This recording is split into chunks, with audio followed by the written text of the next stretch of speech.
দেখি মনে হচ্ছে যে আমার নামে, ছেলের নামে সারা জায়গায় ছড়ে গেছে এবং হাসিনের এই গণভবন সাজসজ্জিতে সাজানো ছিল, এগুলো এখন নিশ্চিহ্ন হয়ে গেছে, ভাঙচুর হয়ে গেছে, এখন তো হয়েছে ছাড়া বাড়ির মতো, তাই নয়?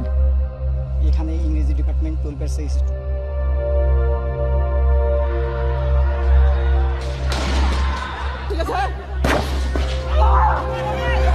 আপনারা দেখেন আমার গায়ে গুলি পড়েছে। যারা শাহাদাত বরণ করেছেন আজকে অত্যন্ত বেদনা।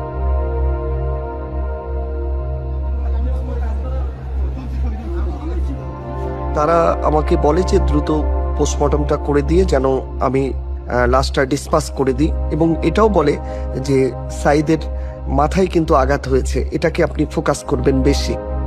প্রতিবাদ রিপোর্ট লিখি, জমা দিতে যাই, পুলিশের মনোপুত হয় না। তো রংপুর মেডিকেল করেছে, আমাদেরকে পোস্টমর্টম রিপোর্ট দিতে সময় লাগবে কেন? যদি করে তাকে লুকিচুরি কে খেলতেছে? Rangpur medical, Rangpur medical.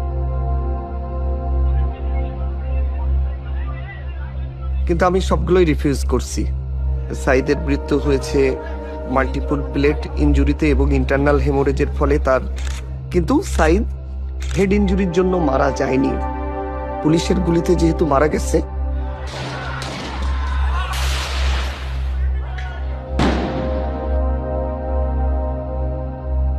বাধ্য করে আনছে, তো না আসলে হয়তো অন্য অত্যাচার করে দিয়ে হয়।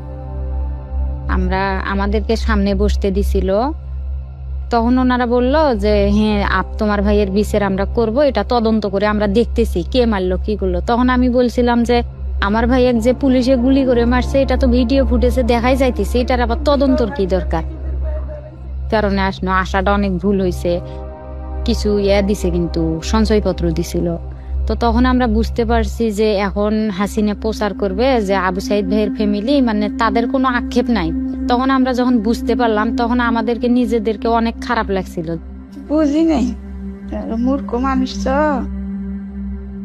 এখন আমাদের চাওয়া হইতেছে পরবর্তী যে সরকার আসবে উনি যেন মানে ন্যায় নিষ্ঠার সঙ্গে থাকে, কোনো স্বৈরাচার সরকার যেন আর গঠন হইতে না পারে, কোনো ন্যায্য অধিকারের জন্য কোনো মা বাবার বুক খালি না হোক, কোনো বোনের ভাই না হারাক।